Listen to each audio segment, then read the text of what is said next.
Cikgu Adam, hari ni baru lepas kelas tambah dan tolak level 40. Cikgu ajar macam mana nak tambah tolak kurang daripada masa 2 minit. Cumanya hari ni berita baiknya cikgu dapat hadiah daripada seorang ibu bapa. Nama dia Sis Nora ataupun Kak Nora. Dia kata dia dah hantar anak dia kali kedua dan anak dia sekarang dah minat mat.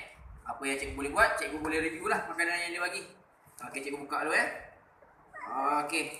Cikgu memang peminat kek sebab cikgu dulu waktu belajar 6 bulan juga jual kek dekat pasar malam. Jadi cikgu review sikit. Ambil kau dia punya kek, sedapnya ni.